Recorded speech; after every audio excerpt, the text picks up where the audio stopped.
And the session is being recorded, just for everyone to know. And we have the pleasure today of hosting Professor Raymond Struyk for a discussion about the quality of work in think tanks. And Professor Struyk is a world-famous expert when it comes to think tanks.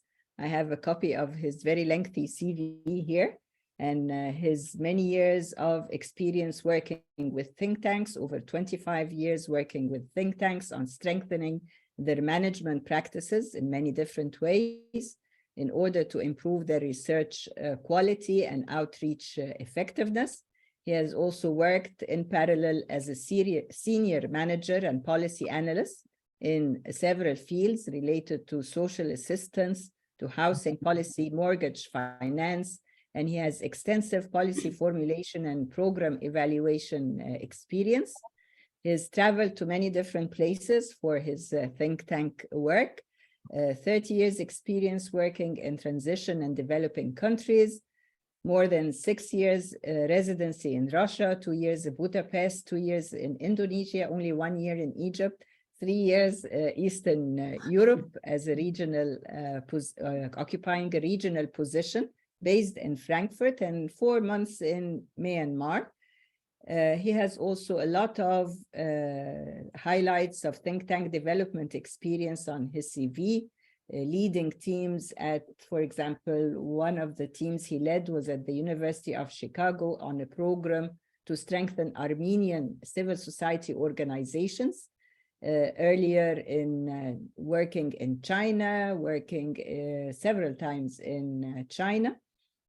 And his presentation today will be related to the book he got published on the topic. He also has a lot of managerial experience in think tanks, center director for the Urban Institute, 1981 to 1993, more than a decade, director of the Housing Policy Studies Project, program director and chief of Party Housing Sector Reform Project in Moscow. And the book that he published in English language, for sure, it got to be translated to Arabic by Mrs. Shaima Adri, who's with us today. And I'll just give her the floor to say a few words about how it came to be that she picked up this book specifically and translated into Arabic. But before I do that, I just want to say that we're very pleased to have this opportunity to welcome Professor Raymond again and have him present the essence that he derived from years of experience working with think tanks. As the Public Policy Hub project at the American University in Cairo, we also identify as being a think tank in the making. So we've been there only for 5 years, a little bit more than that, as a project slash think tank slash extracurricular activities, but we engaged intensively in training students to produce policy research. And we figure out many different ways. Some of them we assume they are creative ways of communicating the findings of the research to the public at large and to the government partners that really assign us with specific research issues to work on. So in that sense, we're very glad that the presentation today about assessing the quality of work produced by think tanks perfectly fits with our mandate as a public policy hub at the American University in Cairo. So thank you for giving us the time, Professor Raymond, to speak to us and to many of our students and alumni who are logging in to the webinar currently. And now to Mrs. Shaima Adri. The mic is with you now. Thank you, Dr. Laila. It's a great pleasure actually to collaborate with you and with the Public Policy Hub team to organize this fruitful event. In fact, this is the second time for GISR to collaborate with the School of GAB and Dr. Raymond Struyk in an interesting seminar related to the topic of managing and improving think tanks in developing countries. Right. So, I forgot to mention that Shaima Adri is the founder of GISR Institute for Survey Research, just to put it clearly on record, Shaima. Yes. So how come you translated the book into Arabic? Yes, I had the pleasure to meet Dr. Raymond in a study visit for survey research centers in the United States, when he gave me a copy of his great book, the first one, Managing Think Tanks, A Practical Guidance for Maturing Organizations, which is considered now an industry Bible. So once I read it, I felt this book should be added to the Arabic library.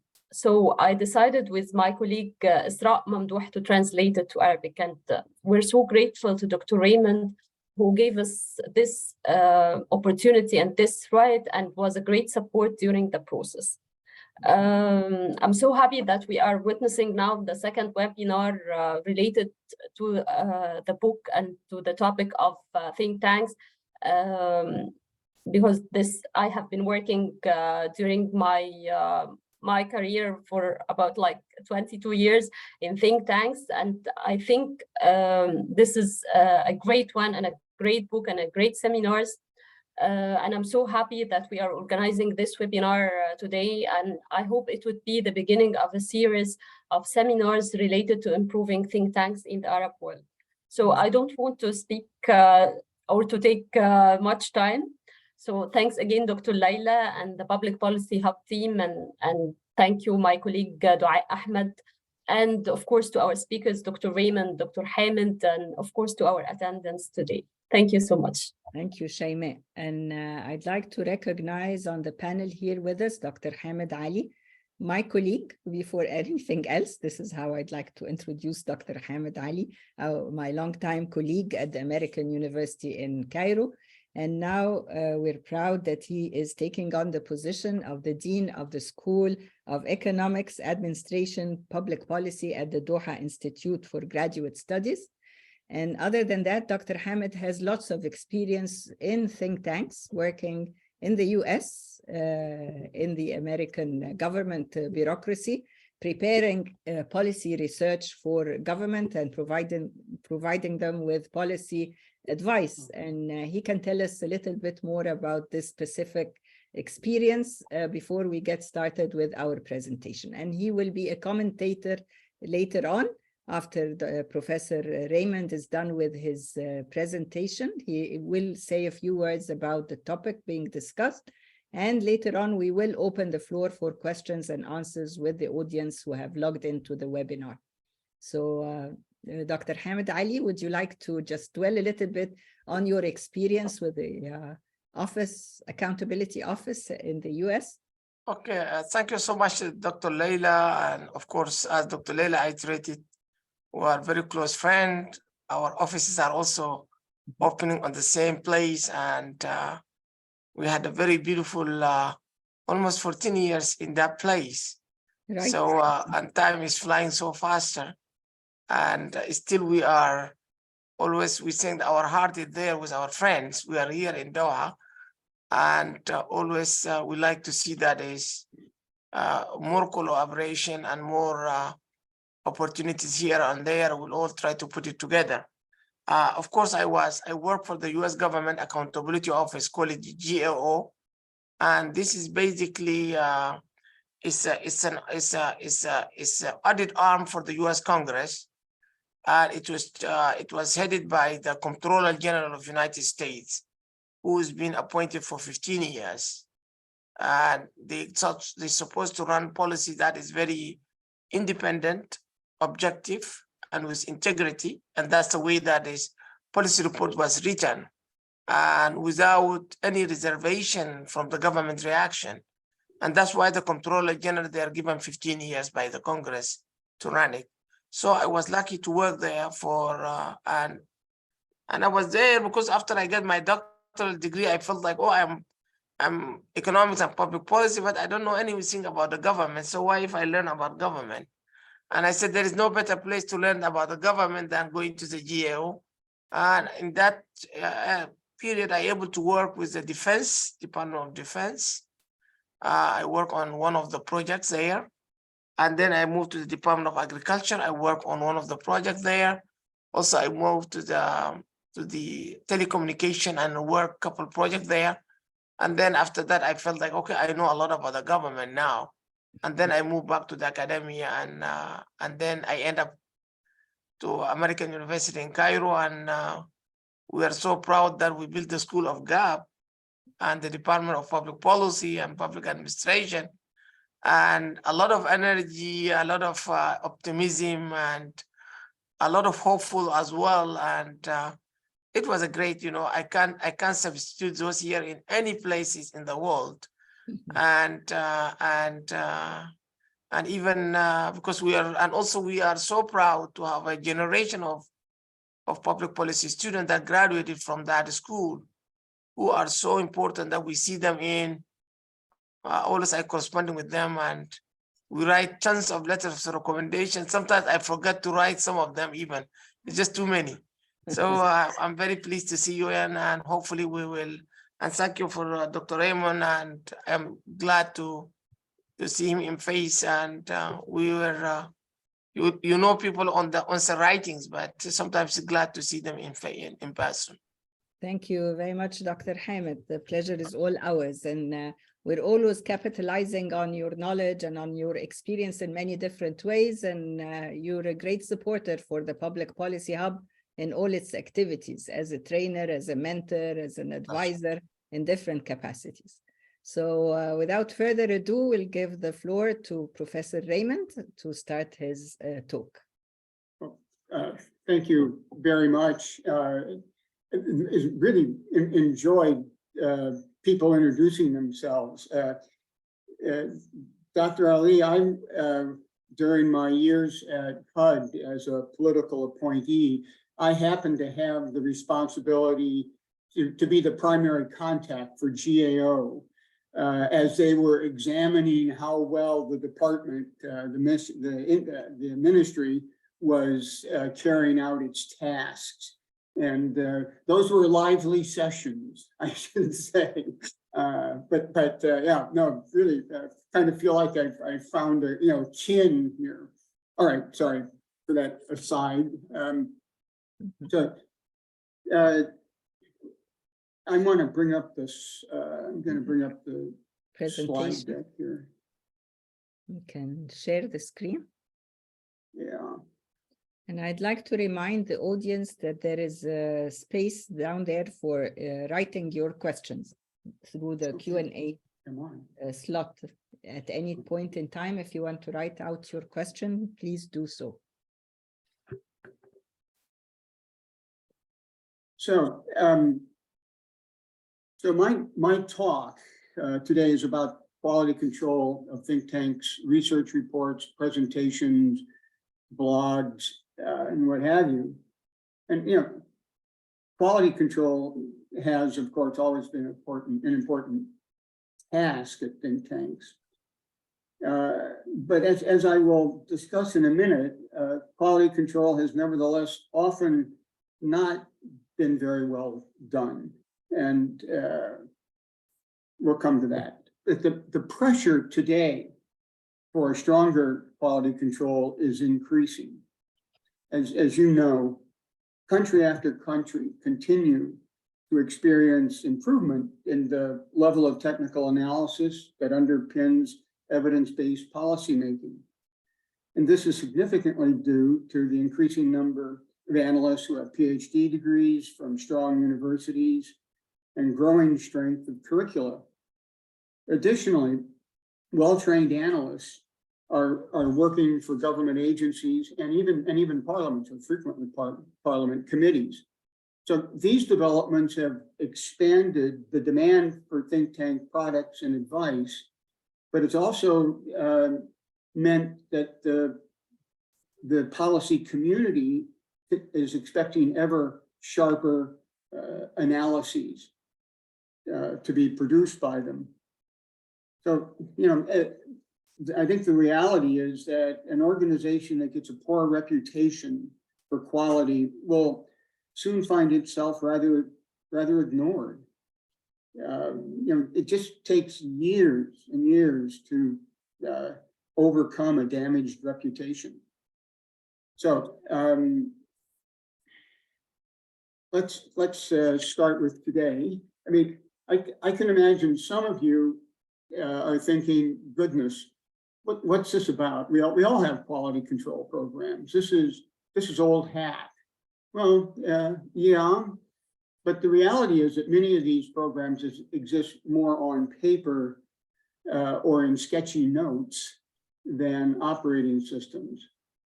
Data I have for 59 think tanks in transition and developing countries show that only half had a written quality control statement of any kind.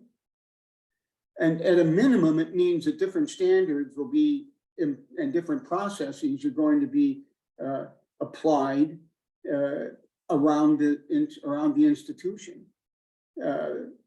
And some will be strong and some will be weak. And anyway, it could be better. Sometimes these statements that do exist call for stringent standards for all products, but sort of operating, carrying out the reviews of this kind tend to be costly and very time consuming. And so pretty soon they're not very well followed. Workarounds are being employed, which at the end kind of amounts to one researcher walking down the hallway and asking somebody else to review his work. And that's it. And that puts the organization at risk. So I think what I've been about is that we need a flexible system that covers all products, but allocates relatively more resources to those products likely to contribute to policy development and otherwise influence significant outcomes. So, and this is maybe not the most articulate summary, but I think that will get us where we're going just now. Oh, for now. Now, so what are the components of a good or any standard quality control system? So, I mean, first, and it's the above comment there, the review process is documented in a written statement covering these 6 factors that are listed and that we're going to talk about in detail. If it's not really written and expectations established, it's going to be there'll be very variable reviews done, and the think tank is not going to be very well served. So I'm going to talk about each of these 6 attributes in a minute, but just read down with me. Okay, you have to say what's supposed to be reviewed, and there are a lot of choices. What's the general intensity of the review? Varying perhaps for different author or product combinations. The person responsible for designating reviewers and review intensity. And fourth, what forms should are the comments to be provided in? In other words, what's really helpful for the author? Another one is a process for resolving disputes, and it doesn't happen so often, but they can be really quite heated discussions. And then finally, for enforcement, it's all very nice to have this checkoff list that we've just gone through, but how can you assure realistically that these reviews are being done? And I would say this is pretty critical. So here are a list of 8 groups of products, and so the question is, should these be subject to review? Well, okay, reports to clients, that's pretty clear if you want to continue having clients. No, this is absolutely serious, obviously. Without saying this documents ought to, and presentations that are going to be made need to be reviewed. Papers for conferences. I'm in favor of this being something that is very strongly encouraged, if not mandated. Weak presentations at conferences make the listeners wonder about the presenter, but also about the institute. And that's not a position either want to be in. Third, how about the third and fourth? This is an interesting category. The papers being submitted to journals or books proposed for publications. And some of these will be reviewed at least substantially because they are products that are done for various clients. But my experience, and I suspect the experience for many of you, has been that journal articles and books tend to get written on your own time. And you don't have a separate support for that. And then, I have often blushed to say it, sent off manuscripts without getting much review because it was, I was busy, I'd gotten it done, that's not good practice. So the question here is whether the Institute should provide support reviews being done for things that they may not directly have funded. And I'm all for it because when good work is published by people in your institute, the winners are both the author and the institute. People go, oh, I didn't know the Urban Institute was working that area this thoroughly and so on. And that's not very often done, but I would encourage it that they be reviewed, that the Institute provide that service. Articles for the popular press.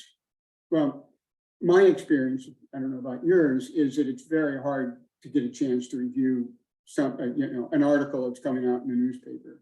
Reporters they're in a hurry. So you'd have to be in a hurry to respond to their request should it come. But the problem is that these articles are often written in a hurry by people who aren't really particularly experts in the topic they're writing on. And there are inaccuracies. And so what you're trying to prevent is having to explain a bad article. And so it's really worth offering in any way you can configure it, offering to read a draft and instantly, it'll be back in 2 hours kind of thing to try to make sure that at least the material is accurately presented. Documents for press conferences, well, that sort of goes without saying, you're going to review that very carefully. And then the golden kind of bullet here with policy papers and memos for government officials, MPs, international donors. Goodness, this is your opportunity to have an effect. If you're writing people for government officials and MPs, and whether they're part of a project or just in response to a request, this is as good as it gets. I mean, you're having essentially having a direct conversation with somebody with power. Maybe not so much power, but power. They like it, they may show it to somebody else. So anyway, just get somebody to, it really should be reviewed and quickly, which is often needed. Blog posts, that's a lot. I don't know how much posting of this kind is going on. I think my rule of thumb here is if it's an in-house blog, you should review it because just being the source, the institutional source, makes you somewhat responsible. If it's articles that are written by your team that are being published on other blogs, I don't think I'm prepared to skip the review, but the authors are required to say that it's not necessary, that what's expressed is not necessarily the views of your think tank. So that's what what we're doing for what should be reviewed. And as you see, it's a lot. So who are the reviewers? But I think the leading qualification is that they have the expertise to do the review. And this is both methodological knowledge and policy sector knowledge. And whoever is making the assignments of reviews wants to make sure they cover both areas. And that may sometimes require even going outside the institute to get a knowledgeable review. In-house staff is generally preferred, and I'll tell you why. And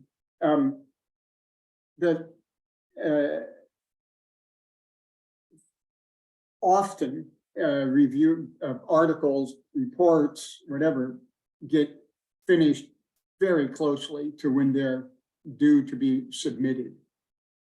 And that means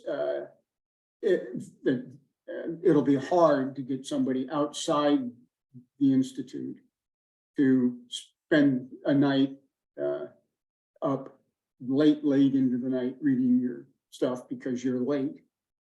And that kind of uncertainty tends, I think, often to make in-house staff more sought after. But they've got to they have to be qualified, and that often is hard to match. Yeah, and you really have to press the principal investigators, obviously, to be on time, to give time. And I think all of us know the challenges with certain people for procrastinating on this matter. So, well, who selects the reviewers? Assuming that your research teams are, you have teams, there's a team leader, and often that's the obvious person to do the reading or to choose someone. If the team leader is one of the investigators or researchers in the team, then maybe let somebody else up one more in the hierarchy take the task of announcing the reviewer. But the reviewer selection depends on the expected importance of the report's findings. And so this is the time to start the discussion of how much attention the results are likely to generate, and by whom. I mean, who's going to get excited, potentially get excited about, if anyone, about these findings. And if it looks like this topic is going to be, and the findings are going to be really welcomed by, say, a ministry, senior people in the ministry, or the legislature, then you're going to think very seriously about maybe you want to use more resources here to have really excellent reviews, so that you're absolutely confident that as this information gets released, it'll stand up to real scrutiny.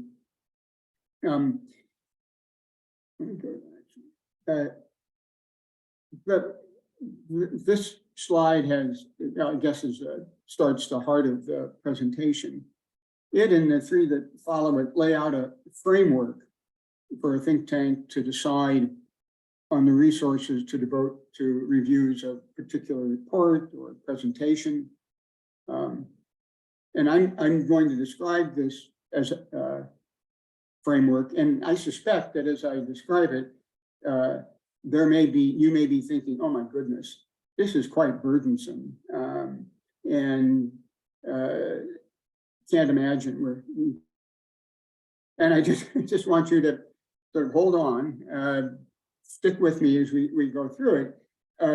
The reality is that if you adopt this kind of framework, that after 2 or 3 or 4 reports come through it or presentations come through it, it'll be all quite natural.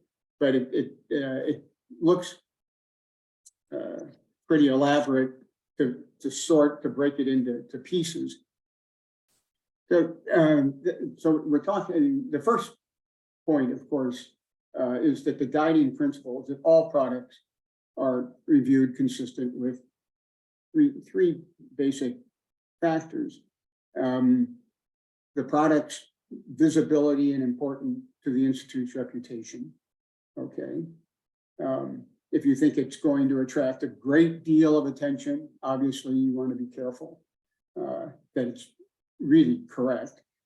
The author or the presenter's experience and the organization's experience with a particular analyst.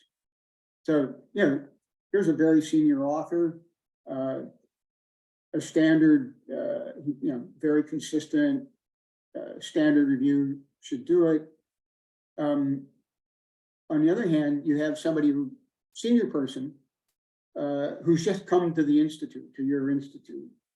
And he has produced good work, yes, but what you don't know is whether at prior institutes, he had a lot of support. He kind of roughed things out and others cleaned it up. There are lots of us that have that kind of a profile.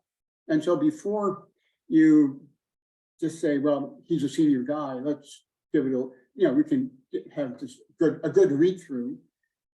Be careful. First 2-3 times out, spend some extra money, extra staff time, and make sure that it's really as good as you thought it was going to be. And then a final and pretty obvious point here is that whether the product that's now to be reviewed is based on one that's already been reviewed. So you do the technical report, you turn it into the client, so on. Okay, it's accepted, but now you want to do a policy brief, right? You want to be able to interest more people with a couple of 2 to 3 page statement. Okay, but that then is about the statement, not about the underlying, your review is about the statement, not about the underlying research, which has already been vouched for. So, the effects of sort of allocating resources these ways is that some products and authors get much more attention than others. And that resources are allocated consistently with the probable risk and payoff of each section. And, and I think those of you who are in, sort of leader positions make these determinations implicitly every day, but it doesn't hurt to make them a little more explicit to yourself and to those you're working with. So you're kind of all on the same page. Okay, so that's some general guiding principles on reviewing. But this now helps you in allocating resources. And so you say, well, how important is could this work be to the Institute? And the theme again is to devote more resources to those that carry the greatest potential for influencing policy, but also which ones carry the greatest risk of leading to some pretty complicated and potentially negative conclusions. So so the first one is institutional importance. Oh, let me back up here for a second. Director Kadri in GISR has been good enough to post some handouts, let me call them that. There's several pages, 7 or 8 pages of handouts that give more detail and more discussion of some of these points. And these are all, one is certainly just on exactly this. So if it's not crystal clear, there may be a help in the wings. So there's importance. It means literally the reputation of the organization could be at risk. That you're doing something that is very brave. It's a policy proposal that needs to be made, and you're going to do it. But you want to be careful. You really want to be sure that the information you're basing this new track on is solid. High importance. You expect major visibility of the product, lots of coverage, lots of discussion in the academic community, perhaps. This is particularly complex analysis, which means if it's going to be discussed a lot publicly, you've got to really worry about how it can be said simply and clearly without the jargon that makes it much more efficient. Politically sensitive conclusions. The United States, of course, has these constantly politically sensitive conclusions because race and income and other factors all get conflated, and it's easy to have something that's really an income issue get twisted into a race issue. And how do you protect yourself from that? And is the report that you may be reviewing doing an adequate job? And then there's the sort of more routine reports and presentations. And let me now sort of give you, more concrete examples of what I've been talking about. And instead of written products, let's talk about presentations. That and this is one where I think there's probably the majority of think tanks do a pretty weak job on reviewing presentations before they're made. And so here we've got again our 3 levels of importance, and we've got an institutional level of importance again that the reputation is could be significantly damaged by poor quality presentation. And under this, there's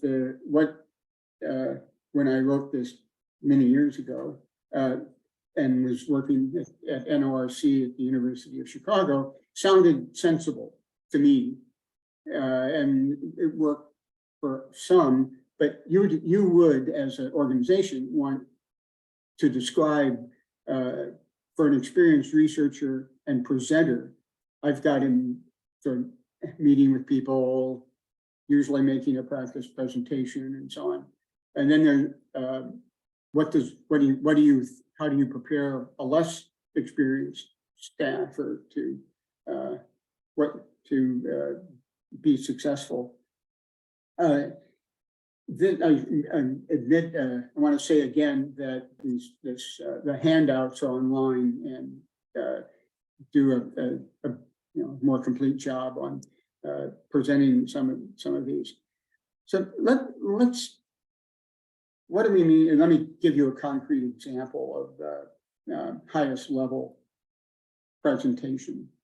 So the audience is the Minister of Health and other senior health officials, and and you're talking about the results of your analysis of reasons for regional variation in participation rates in a vaccination campaign across all states. In light of COVID, this is an imaginable piece of a study that would be of great interest. And so you really want to be ready for questions and probes, so on. So that's, and because it's so public and it'll be so discussed, this, you know, you get it really wrong, your institution's got itself a big problem, at least for, you know, the next year or so. Let me give you a real world example that during, this is the administration in the United States of Ronald Reagan at presidency.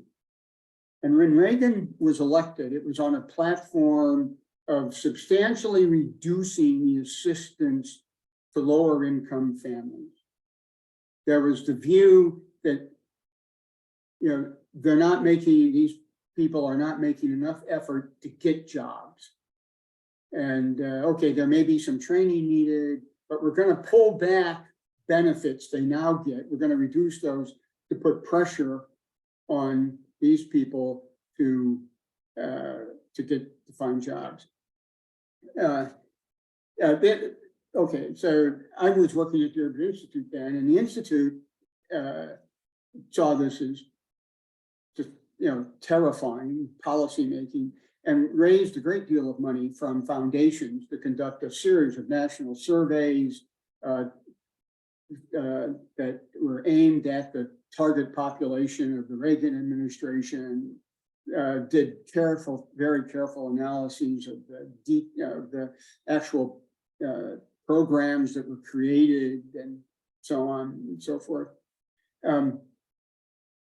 So this all work gets done, and we're 3 years in now. It's election year is upon us, and the report of all of this analysis is ready, and a lot of it is pretty negative for the initiative.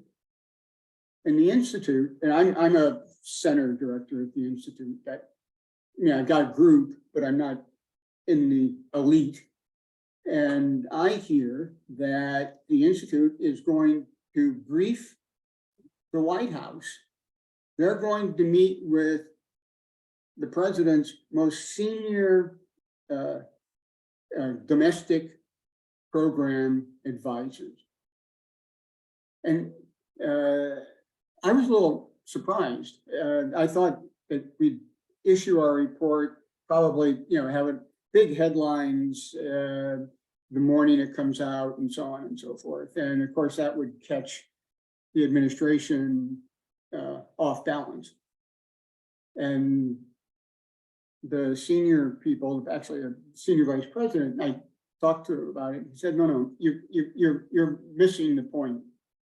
He said, if we surprise them like that, we'll feel good about it for a few hours, but we will make enemies forever of these people that you've now caught out. But also, they are going to be defensive by definition if they're criticized and if they don't know the details. So if we want to have a chance of a productive results from all of this, we've got to avoid that. Got to do a really good briefing and give them 48 hours before we release. And that way, when these critiques start dropping off everywhere, they will have a rational answer. So, and you can imagine the resources that went into getting the briefing at the White House just right. And it turned out the briefing went very well. And there weren't kind of ideological crazies in the room on either side. There were real discussions. This went on 2 hours. And okay, when it came out, the reaction of the Reagan people was somewhat defensive, but there were places they even said, well, you know, we will agree that more work is needed here or there. That's as good as it gets. Nobody's going to say we did it wrong. So this is really just extremely important lesson for all of us about when you're dealing with the highest level of importance. This is probably not the time to be adversarial.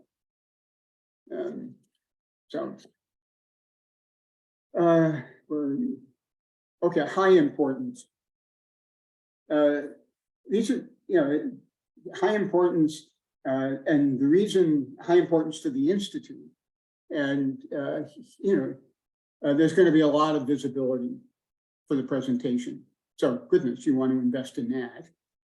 You've got particularly complex or risky analysis involved, which means there's lots of space for misunderstanding. And then conclusions are likely to be politically sensitive.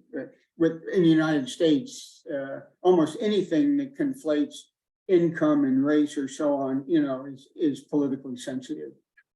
And you've got to work very hard trying to keep these separate and so on. But so for the first one here, this major visibility. Major visibility generally means a wider audience than you would otherwise have. And that means you need to avoid the jargon, to speak in ways that will communicate with the larger population. And and of course you will have some highly technical presentations, but you have to be able to talk to every man. So complex and risky. It's anyway. We could talk about that, but it will take me too long. I think. Let me give you a quick example of the big audience presentation. So every year, the American Economic Association meets between Christmas and New Year's for several days. And about 10,000 economists show up. hard to think of 10,000 economists. And the first couple of sessions are these, what's the word I want? Keynote addresses. And this is a big deal. It's a big deal for the presenter. It's a big deal for those in the audience. Also, the audience, so there are 10,000 at the event overall. This gets about 300 or 400 economists to listen to these presentations, and about 200 press. Okay, so if they say anything that is newsworthy, it's going to be out there. And that's okay. This is high importance. They introduce you as from Rice University or the Urban Institute or wherever, and reporters hear that, so on it goes. And of course, the problem here is these are very senior economists who are invited to do it, and getting them to do a dry run is a pretty good trick. But I mean, if the president of the institute says, we really think you ought to do this, because the staff will really enjoy it, not because we're afraid of what you'll be saying, that kind of thing. But yeah, really think about these review opportunities or requirements in a creative way. And now we're down to the last, the more routine stuff. Maybe it's a presentation to a government office that administers a particular program. You want that to be good, and it's got to be good, but it's not quite the same as you're talking to the minister. The institute, sort of interesting. The many think tanks, when the board of trustees meets, they have short presentations on major projects. You know, what are we doing? And those, my experience is those get extremely well rehearsed because the president of the institute, these are the guys, these are the people who elect the president of the institute. So he really has a lot, he wants his people to look smart and to convince the board of trustees that we're working on really interesting cutting edge stuff. And he devotes the president. I was surprised. President of the institute spends a lot of time on these dry runs. So these are more routine, but they're still important. Just a final comment on all this on presentations. I think dry runs are useful always. I mean, you know, in one level, if it's your group, the group gets to hear about the work. But any dry run, you will understand, oh, that's really an awkward passage. I need to clean that up. And it looked okay on paper, but when you said it, it was pretty lumpy. And it's a way of sort of building the knowledge of what an institute is doing around the institute. You know, you tend to work in this little group and you don't know what the other groups are doing. It's a great way to stir the pot, get people to be able, people who are asked about what do you do at the Urban Institute, they can be, or what does the Urban Institute do? They can be articulate instead of sort of telling them what regressions they're running. So, okay. Professor Raymond, you have 5 minutes to wrap up so that we have room for the commentary from Dr. Hamid and questions and answers. If you, or you need more time.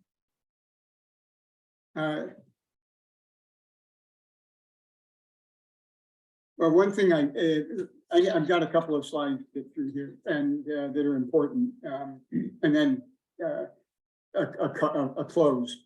Okay. So remarkably, for all the emphasis on rigorous reviews, I've seen very few comprehensive checklists to guide these reviews. And this slide is one of two. This deals with the analysis, definition and analysis. And the other one we're going to talk about is on results, findings. And issue definition, you know, is it well defined? Is its policy importance clear? Is the stated hypothesis, you know, clear? So on, literature review. But you can go down these. The reviewer really needs to look for these. These are examples for each of these bullets or numbers are again in the handouts that are online.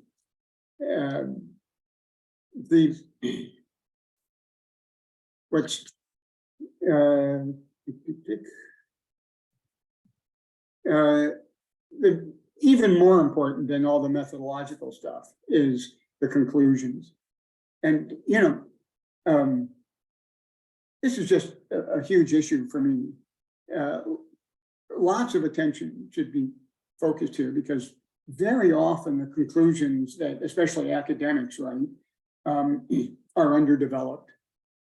The recommendations are almost just slogans. So, and okay, the first sin is not to have your define the policy ideas squarely based on a paper's findings. And it's not so much that the first recommendation isn't, but the basic is often okay, but then they start using this finding in ways that it really has nothing to do with or can't support. And that's, yeah, I mean, it's really bad work. If a government program is recommended, what do you have for cost estimates? Anything? What about administrative feasibility? Do you really talk about it? when we were the team and the Russians and we instituted, came up with the first income tested program in the history of the country. It was a housing allowance program. And, we got 1,000 questions about administrative feasibility, and we should have. And of course, we were ahead of it. I mean, we prepared responses. We knew where we were going. But lots of these journal articles are extremely weak on that stuff. A range of options considered, not just one. This is our new fix it. And anyway, full implications. And where appropriate, ideas for additional analysis. But this is about what to do over technical, when there's reviewers disagree. Okay, this is the last slide here. I'm going to make your budget. First thing about the future is no ignorance. I mean, everybody at your institute needs to know what the rules are. Here's this program. If there's a new or revised policy on reviews being developed, make sure the staff is on board, consulted. And for sure, you're going to hear things like, I'll leave it off. Okay, so that the team leaders really have an important role here. They're the ones that have to keep track of what products are being produced and make sure that the review is lined up on time. And if your team leader isn't doing that, you're going to have chaos. And and one way to try to protect yourself is to make sure that each team leader is keeping a log on every project that gives each deliverables and so on. And a research assistant keeps that up to date, goes visits, the senior researcher every 3 weeks or something and make sure where they are. But ensuring compliance is critical. And one way to do that is to make the creative point where the center director, the team leader has to say, yes, we've reviewed it. In most organizations, the front office, either the president of the institute or some other senior person, signs the transmittal letter for products. We're happy to present. Okay. Most organizations have with that an accompanying page that explains to the president what's the project, which data sets have been created, so on and so forth. And down in the box, there's a box usually on these things where the center director, the team leader, signs a statement that says this has been reviewed consistent with the standards of the Urban Institute. They sign it. And if they're blowing it off and there's chaos, they're in trouble. And so the trick here is to find one, what I call a choke point, one place where most products go through, and for the others, it's still up to this process of tracking and that the team leader will. Okay, I know I've said on multiple occasions this is the last slide, but this is the last slide. Okay, so the thing is, quality control is necessary. This is not, some add-on that you do if you feel good on Tuesday. Establish a formal system, one that fits your needs. The credibility of a system with the staff requires consistency. All products, all researchers. And then find objective and fairness of reviews is just absolutely necessary. So I hope I've set up the discussion.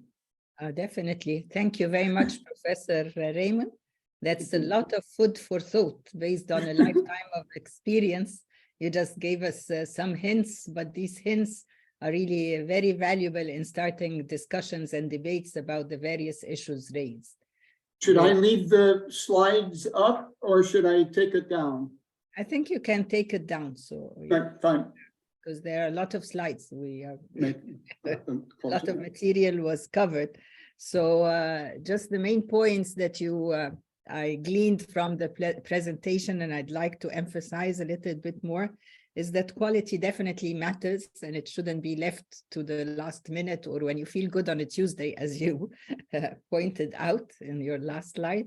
It's something that we should plan for and implement consistently. But you also touched on very interesting issues related to the relationship between the think tank and government and how you perceive this relationship, and not always considering government as an adversary. And you gave this very interesting example of how you brief them on the results ahead of time so that they prepare an objective response rather than becoming enemies with the organization for a long period of time. And then the issue of visibility, and that the more visibility that is expected for the outputs and the products of the think tanks, it means the more you have to be careful and prepare and make sure that your methods and statistics were sound and rigorous so that you don't lose your credibility. Only one mishap can lead to you losing credibility and trust that have taken years to build up. Interestingly, also the idea of when you're hiring a senior researcher, you have to check how he was working in the earlier post and whether he had a support team helping him out, and therefore without the support team he cannot deliver as well as he was delivering earlier or not. And the idea of needing a flexible quality control system, that it's not one size fitting all, and needing to simplify the language that you're using to convey the main message, because you want to be understood by everyone, even lay people on the street or government officials who are not specialized technically. They need to get the message through. So there's a lot of issues here that we can dwell upon, but I'll give the floor to Dr. Hamid E as well to hear out his reflections on the ideas conveyed. Thank you. Thank you so much, Dr. Laila. Thank you so much, Dr. Raymond. I think he covered, I think, very important part and very good advice. And while he is speaking, I was just getting back my memories when we are at the GAO, and usually they'll tell you that is, be careful, because these products, you are debating on issues that are of a greater public interest. You are going to touch some of interest of other people and hurting some people, who knows. So you got to be very careful, and even the mistake, simple mistake will just finish the product. Even the grammatical mistake, the communication guys that are working so diligently with the legal staff to ensure that it is very consistent, because you don't want somebody on the Senate floor picking up the document, said, document makes this error. How are we going to trust this document? And the document will go down the drain. So the quality assurance is the key cornerstone that need to be emphasized. And the other things also about the institution itself. Is it working for the government? Who is funding that institution? Working for who? These are very important, because it will constrain the way that the institution is going to look forward for the issues. Particularly if you are level of your independence, the independence of the institution that writing the policy are very critical and very important. And this is always going to be something that got to be constrained. Even the government itself, I remember this very much. Many years ago, the GAO has written a report. John McCain, late Senator John McCain, was not happy with it.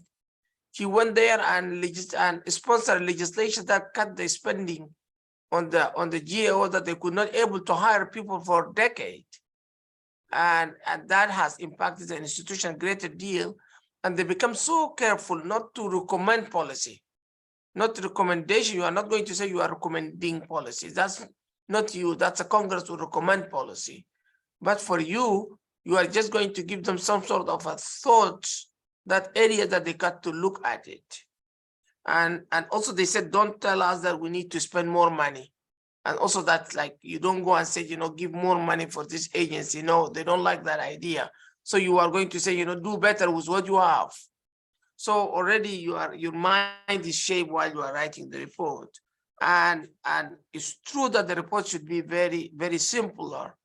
And that's what is going to be the deductive method of writing reports. Not these academics. Once these academics, they're writing reports, tend to be very complicated. You're an academic, Dr. Hamid, now. Yeah, we are academic, but we write it very inductively, and it's taking too long to find out what we are talking about. But in the report, you are reversing that one. It becomes a deductive. So you give the ethos to what it is. So the way that you are writing it. And executive summary, in particular, got to be very carefully crafted in every word, allowing the person to get an idea just from reading the first page, not going to dwell on the report to understand what's going on. So the way you are writing it is so important. The other things also about the expert, the other entity you are writing, they have an expert also to counter your arguments.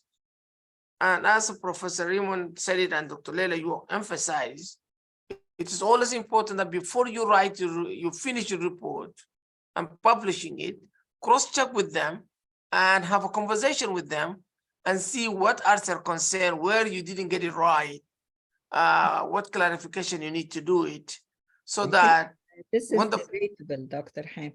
This is debatable. It's not the case always that you have to check with your client. Right? This is because you do that once just for two things. First, to ensure that what you are doing you get it right. Because otherwise they can come out with a counter argument that might be more compelling than your arguments. And because they're insiders, they know a lot. So you got to be very careful. So you might disagree with them. That's okay. You can make addendum saying that this is a response, but we are disagreeing with them, and you put it on appendix. And that's the way that is, you just giving that is like played out, that this is the disagreement on that notion. So it's not a bad thing, because otherwise you want to maintain the integrity of that institution, because it could be easily damaged, as Raymond has emphasized on it. The other thing about the data gathering, I found that one of the challenging things, how are you going to gather your data?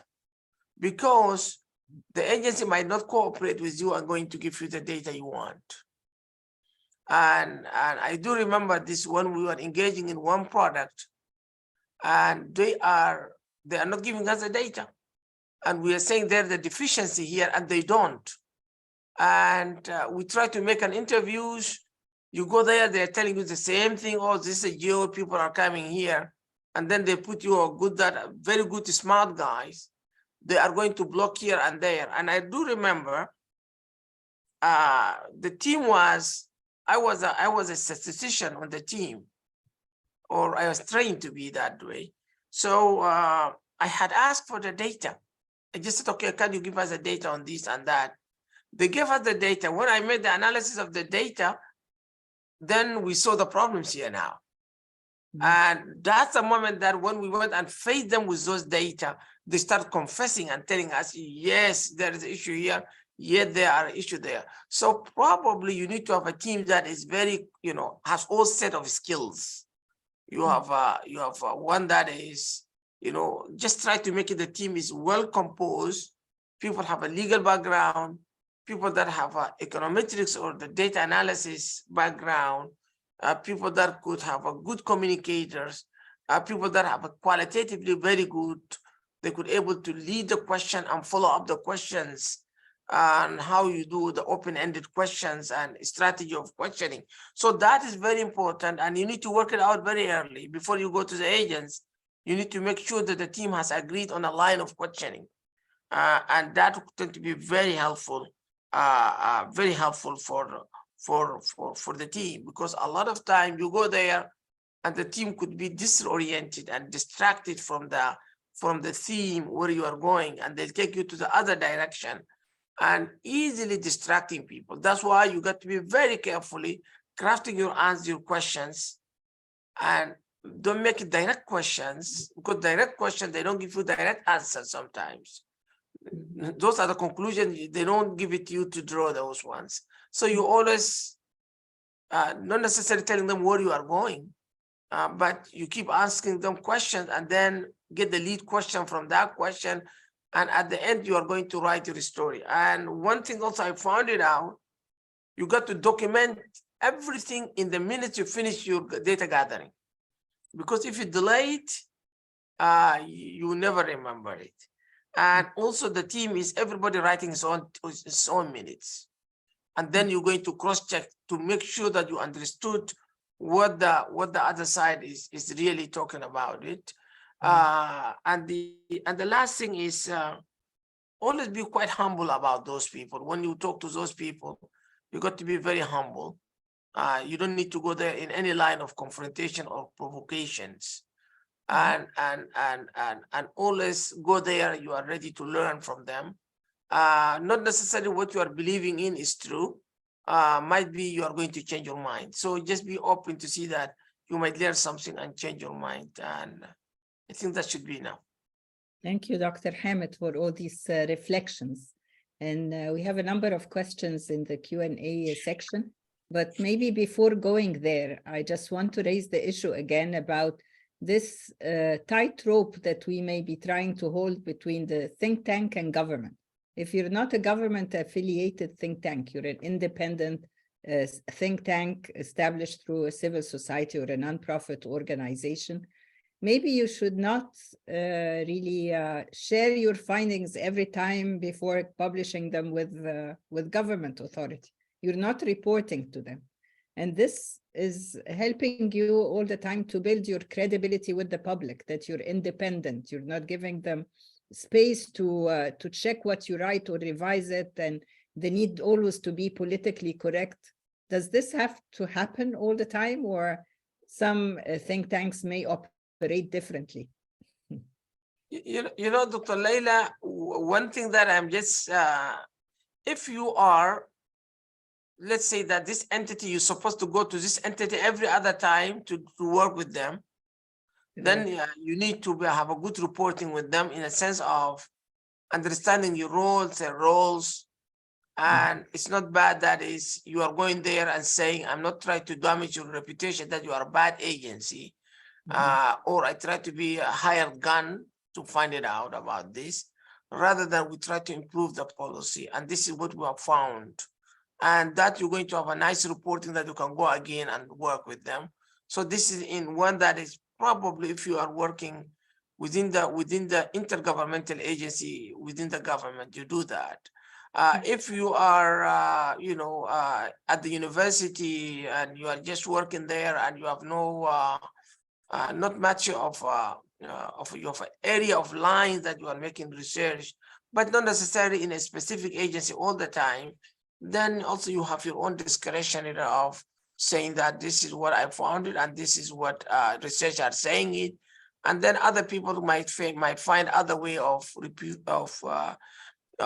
refuting those findings if they wish, or agency itself could create another line of argument and find it out that that is not right, or they need to modify. That's fair game. So so it depends on the context, depends on the setting. Right. Dr. Raymond, would you like to comment on that? The level of discretion that is available to think tanks depending on their identity, whether they're government affiliated, university linked, or civil society linked? Just to say that anything, well, first of all, if you're doing work on contracts, which many of us are, and leave government out of it, those generally have a period after you submit the report in which only they can see the information. And then when the final, and that allows time for corrections if they're needed or whatever. And then it's really open. It's the same in the government. I mean, if you're doing work for the government, they have traditionally with us 60 days. But then if they have not commented in 60 days, generally the think tank can disseminate. It's interesting that it's not you can't go on. No, it's if the government's not fast enough, that's their problem. Move forward. And that I don't know enough other countries to say whether that's unusual or not, but it's certainly helpful. Right, but if you're based in, say, in academia, you have more discretion and you don't need to really be communicating with a specific government body all the time. You're not on contracts. You're just doing policy research and publishing out there. Whoever wants to make use of it does, and who doesn't, and it's out there. Well, but I'm sorry. I'm sorry that. I mean, you know, and I know that if you want the assistant minister to answer your calls and so on and so forth, you've got to play with him too. You know, you can't when you've got something pretty fresh, you give him a look. Otherwise, you know, the game doesn't. There are a lot of steps or to this dance. Call it that. Okay, right. We can move on to the questions in the Q&A section. There's two questions from Amira Fikri, our graduate student. And the first one is she's asking about how to keep basically the researchers in the think tanks motivated and at the same time give them advice and give them guidance about how to improve their work. If you keep on giving them comments on the work and trying to improve on what they're doing, maybe this is going to negatively affect their morale. Is there a way out of this? Goodness. My sense of this is I'm not quite sure which level we're talking about here, but let's take somebody who's got a master's degree and has 2 years of work. Right, so that this is not somebody off the street. This is somebody who knows something about it. If that person is getting interesting assignments and is being being included in the how should we structure this conversations and so on, and asked to be the first reviewer before it gets out of your group. If they're getting that, it doesn't get much better. I mean, the question, are they learning? That's the other part of it, of course. Do they, if they've run 2 million regressions in the last 2 years and, they can't imagine another life, that's not good either. A good manager will have, after a fairly short time with somebody with those credentials, ask her to draft a section of the report. Bring them along, but that's really very interpersonal. But a good manager needs to do that. Mm-hmm. Needs to be able to give advice and guidance without intimidating the young researchers in the think tank. And she's also reflecting, but the question, as she says, is a little bit vague, on how to assess quality based on the substantive and technical criteria, and whether there maybe should be more discretion left to the researchers to do the work rather than just finding one size fits all to ensure consistency and to ensure better quality of the products. But yet she's a young researcher herself. So she wants, I think, more discretion being given to researchers and think tanks and consultancies operating. But it seems to me she has these ideas. Mm-hmm. Maybe sacrifice a Saturday and do some of the work and then show it to her boss.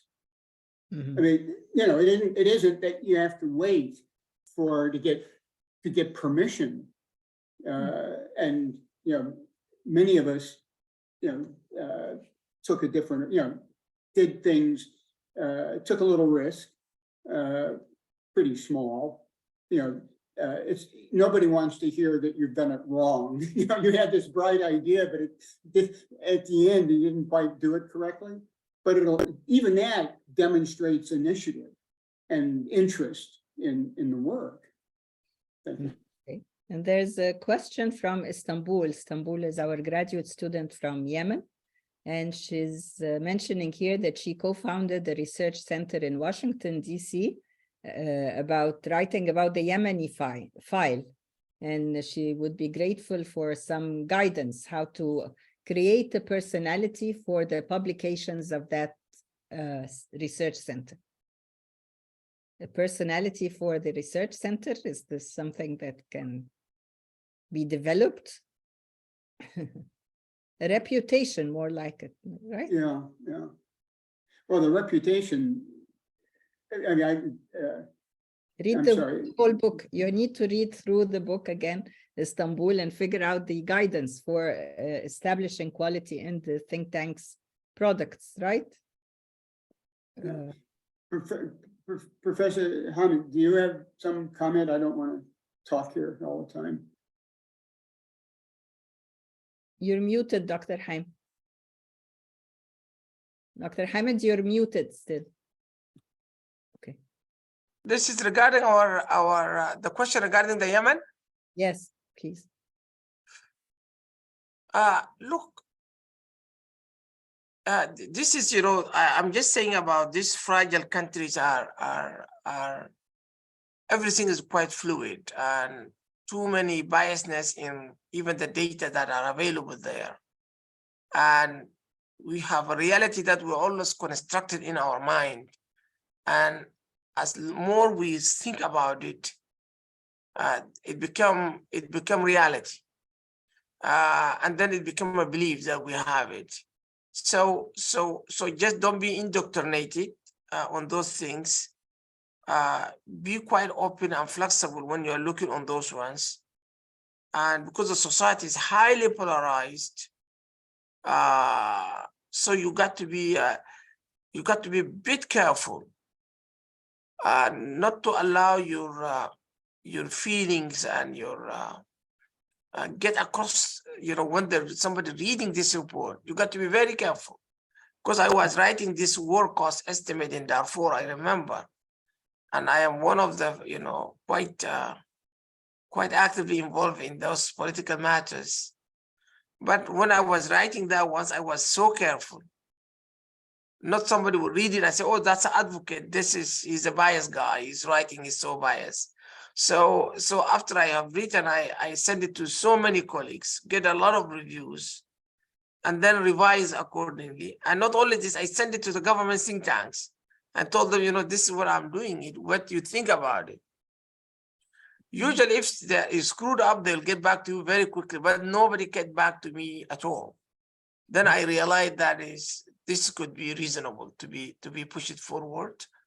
And actually, even the government themselves, they use it, the ruling party, they use that document saying, we're spending so much in the war that is, if we spend it in something else, we could have saved this country. So just be more objective and be more flexible, objective, more listening, and don't allow your emotion get across when you're writing those pieces. And the data is always questionable. Data in war zones and fragiles coming from the organizations, they tend to be also, a lot of them are skewed. So you need to be also very careful to filter the data and ensure that this data is quite clean, or at least is the minimum of what you are looking for, at least not to exaggerate things. But above all, just be more objective, and that will lead you to the right conclusion. Thank you, Dr. Hamid. This is very good advice. And we have a question from our graduate student, Fatima Al-Ghunaimi, who's writing her thesis about monitoring and evaluation tools used by international development organizations in government-supported programs. And she's asking here about what's the difference between quality control in think tanks and monitoring and evaluation at large. Are there similarities? It's the same idea when you establish a quality control system as when you have a monitoring and evaluation system.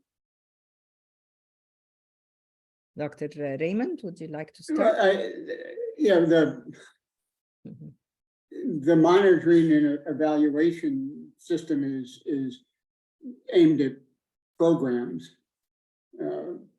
And on the other hand, the reviews are of documents, and that maybe they're about programs, but they seem to be, I think. So so the reviews are about work you've done, and you may have done work on in the same area as these demonstration programs. So there is some link, I guess. Mhm. But And the same concept that you're monitoring the quality within the think tank. You're monitoring the quality of the work produced on a regular basis. Well, but you're not monitoring it. I mean, you're doing you could use this information as a monitor, but what's really interesting, of course, is the final product. Right.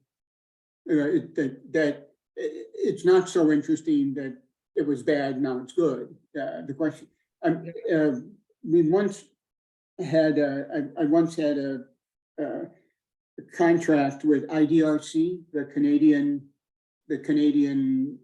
agency that works with think tanks and so on, and they were funding 40 or 50 think tanks around the world in transition developing countries, and they were trying to build capacity, and they asked, well, how can we evaluate that?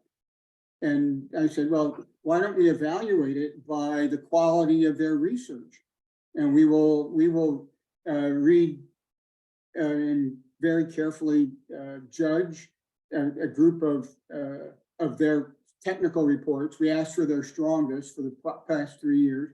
And then 3 years after they were in this program, we looked at them and had outside reviewers follow the factors that I talked about earlier. And that was really instructive, and it worked.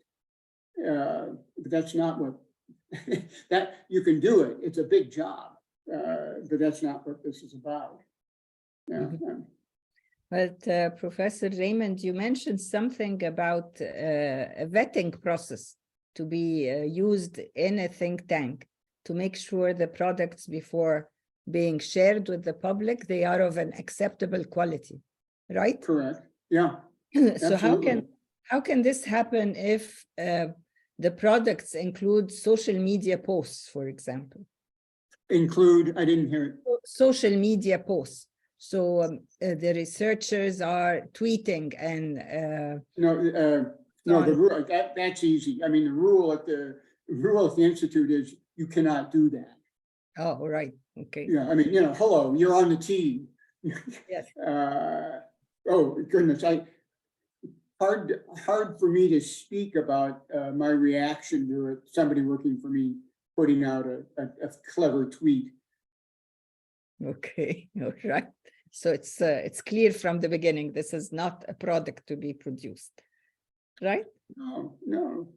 Okay. In part, I mean, anything that's being done step by step, sending these messages out, you as you do these projects, as you well know, you learn while you're doing them that, your first ideas were wrong. We should do this, so that the person sending out these early announcements really is really betraying.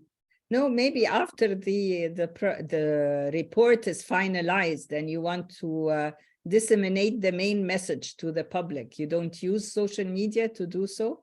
Oh yeah, sure, then. Sure, absolutely. Yeah, after it's done. Oh yeah. Even somebody my age use social media. Definitely. And there's another question from Hamid E. about the problem faced when not having access to data and statistics by the government, which and the data is needed as a main pillar in the report. So what is the advice to overcome this challenge? Dr. Hamid, maybe? I think this is quite difficult question. Somebody, you are going there and somebody close the door and he has the key inside the house and you are going to be hanging out there a long time. But I always think that is, don't give it up, but try different networks. Sometimes you find the data is there, but sometimes you find data somewhere else. And a lot of agencies, they are collecting data here and there. So try to do your best to just keep looking around and don't give it up. Try to, even within the agency, try to go around and find it out other ways. And we always try to find a way, work it out with a connection, whatever it is, and work out your network. That's the only way to do it over here. Otherwise, people are sitting with data and they don't give anything and they don't write anything because the data becomes source of power for those people.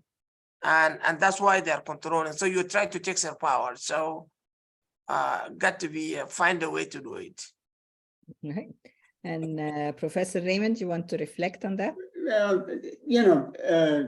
I'm a little embarrassed to talk about this, where they, government's not willing to give up the data. It turns out that you can develop relations with people who have access. And in Russia, there was a 50,000 household income and expenditure survey that had all kinds of information we wanted. And we got, this was just after the Soviet Union fell apart. And at the end of the day, for $300, we got the raw data. And our only condition was that somebody gave us a receipt. So that it could be charged to the project. But I have no idea whether anybody in government would view that as a valid receipt. And we had a similar problem in Kenya on, anyway, similar project, similar problem, similar solution. That on paper, it was all above board. It's great if you have, we did that after we were stonewalled for weeks. Right, so there are always other sources for data in answer to Muhammad Araki's question. And I think this is how we operate also in academia. The government is not going always to provide you with the data and statistics needed, but there are other ways around it.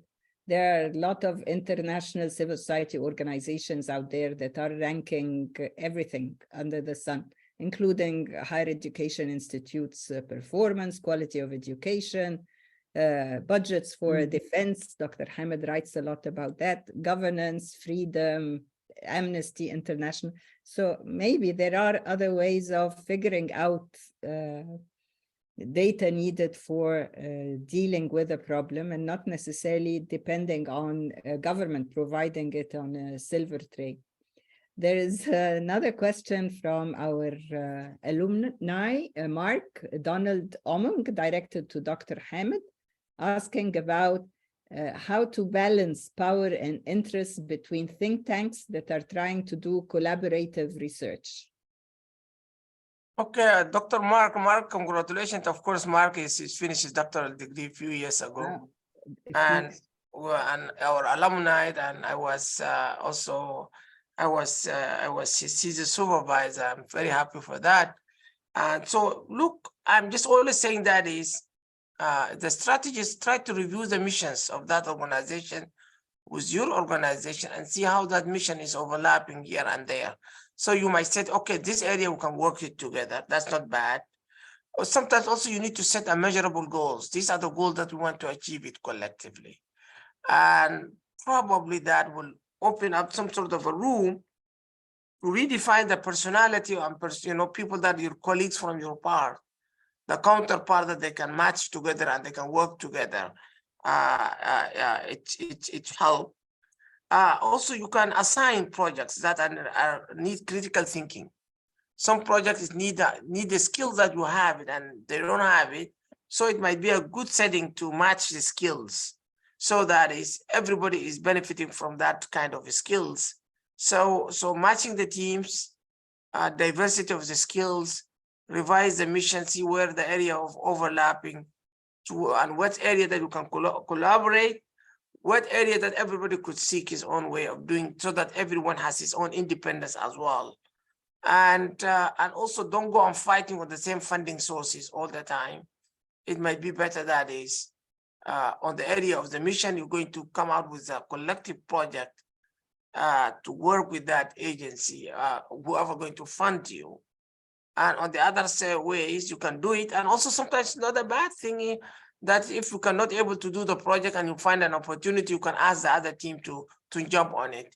So probably that's one of the things that is could be helpful to mitigate the rivalry and make it more of a collaborative to maximizing the benefit among the two organizations.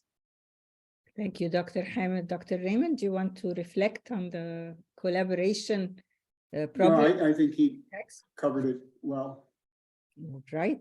I have a general question about where the role of the think tanks ends. And when they are advocating for a policy change, how far and to what extent should they continue to advocate?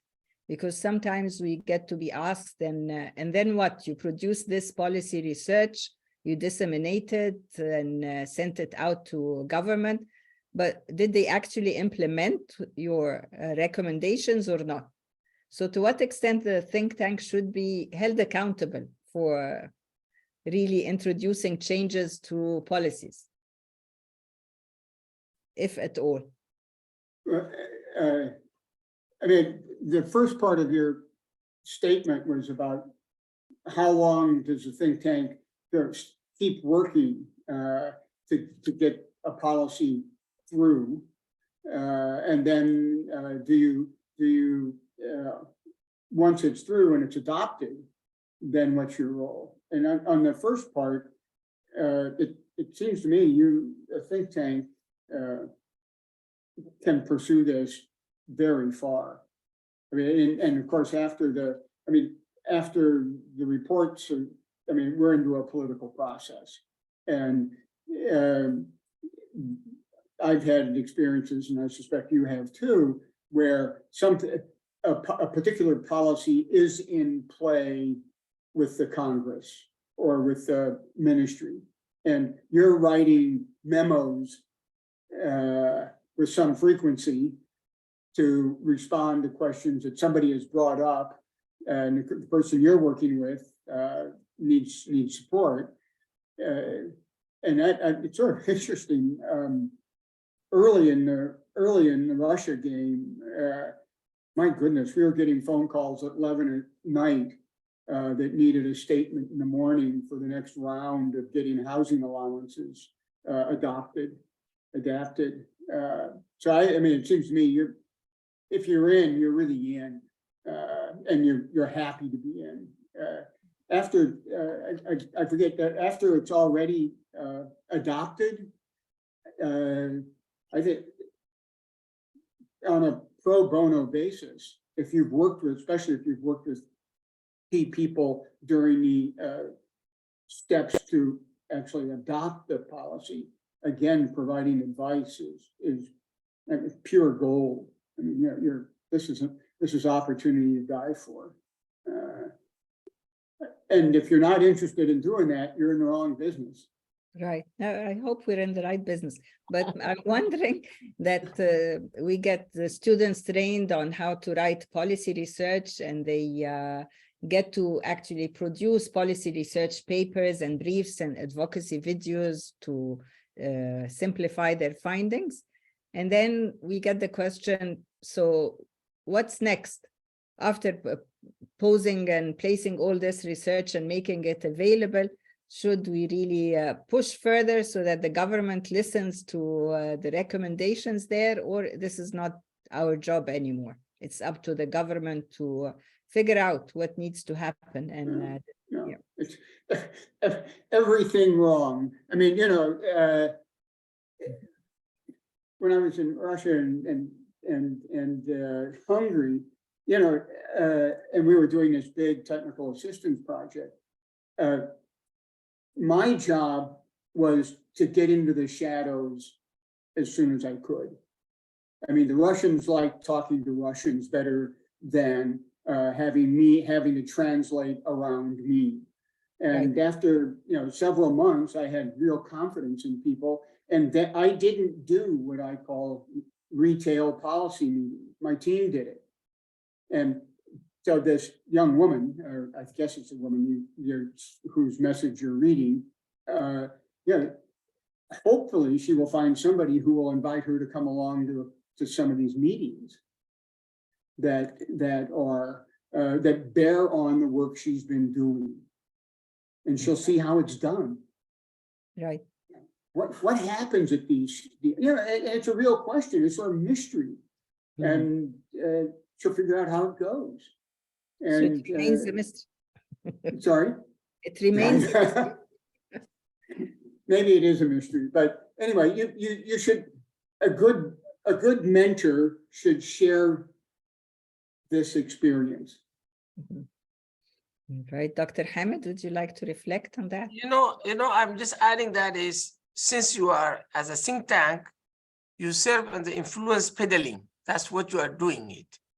And if we are producing reports, policy recommendation, various products that we're putting on, the key purpose was we want to engage, right, and influence the policymakers.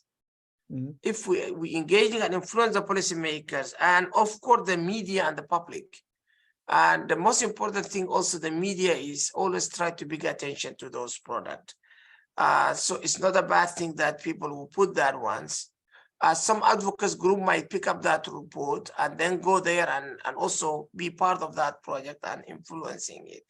So always find a way that is to disseminate that knowledge. Whether you go through the media is a very important one, because I remember Geo used to track and say, oh, you know what? Our report has been picked up by the Washington Post. Of course, that team was going to get promoted. They get some bonus for that once if the story was picked up by Washington Post or etc. So that's like an impact. You measure the impact of every report later on. What the impact of this report? And they said, okay, it was being highlighted in this major outlet. That's a public attention is already there. Another policymaker said, you know, I need these ones and I need to advocate this one. Or another advocacy group, they said, oh, we need this policy looking for. So those are things you track it and say, okay, it has an impact here. It's doing that once. And also not bad to repeat that product every other time with another version of it, with another spin on it. So that is to catch up. So that's very important. I think you could just always revisit those ones. And I think some entity, they reproduce that report every couple of years too. Because one report we have written like in 2007 and in 2011, I found that almost similar report, but the data is changed. I was surprised because when I printed out, I thought this is our report. And then I found that was not, this is the data was renewed. Right, so the policy issues continue for a long period of time. We share a joke here about the public policy hub operation, that once we were informed by a top-level minister that one of the policy issues he would like to receive support for is corruption at the local administration, the issue of corruption. And then after a very short while, the minister changed. But corruption stayed, and the policy issues is still valid for us to work on. So maybe this explains why think tanks may go back to revisiting earlier work when the data changed, but the problem is still there. The problem still needs further investigation and work on it. So And also, Dr. Laila, the State Minister for Administrative is also, right, that's one of their mandate is to work on the corruption and transparency. So you keep reminding them that this is your mandate. right, yeah. So I think part of the responsibility of maybe think tanks in universities is to create awareness about the problems, and then other citizen groups and other parties may share the responsibility of advocating for solutions. So creating awareness, not all the time addressing government officials, is part of our responsibility as think tanks. So I think on that note, since we don't have any further questions for now from the audience, we can wrap up the session. But before we do that, I'll give the floor to Dr. Hamid and then Dr. Raymond to say a few final words. You know, Dr. Laila, thank you so much for inviting me here. And I'm so pleased that the Policy Hub started like a smaller project, and I remember that very well in 2017, if I'm correct. Right. And it's a very smaller one, and faculty get engaged on that product. And now it's just moved in and become institutionalized that in the this is, I think by itself it's so relevant. And Dr. Laila was ahead of the game quite earlier when she came out with an idea of the Policy Hub. At that time, honestly, I did not even thought about it, even though I'm a public policy person, I never thought about it. So thank you so much, Dr. Laila, for that, and engaging with the students, and that's the mentorship that is bringing out of here. And it's going to be a group of an expert, and they're going to be the advocate for the future of the state of Egypt and anywhere else when they are getting from AUC. So I think that by itself is so great, and also nice to see the Professor Raymond today here in person. This is and all the Qadir and Muhammad Qadri and all the beautiful faces. So I'm very pleased with that. Thank you, Dr. Hamid. It's always a pleasure to have you with us, and if not in person, then through Zoom. Our good luck. And Professor Raymond, would you like to say a few words to wrap up the session? Yeah, a few words. I mean, first, I have to really thank Director Hamid Qadri for contacting me and asking about a session like this, and to all of you who worked hard to make it happen. I just showed up more or less and participated. So yeah, really awfully generous of you, and I hope this turned out to be useful to the others, the others who are not on the screen. And I wish you all the good luck going forward, and would be happy to participate again. So thanks very much.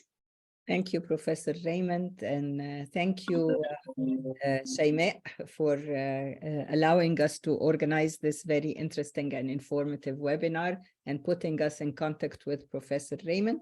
Thank you once again, Professor Hamid Ali, and thank you to the organizing team at the Public Policy Hub, Ghadir, Adri, and Walid, and everyone else on board. If you don't mind, if we can pose virtually for a picture. All right. No. Are we allowed to do that? The camera on. I didn't know you could do this. We always do this. Take a screenshot. All right. So 1, 2, 3. Just a second. Okay. There are more. Wow. Thank you. Thank you very much. Thank you, Ghadir. And Thank you so much. Hope we have more of these sessions, inshallah. Thank you. Inshallah. Thank you so much.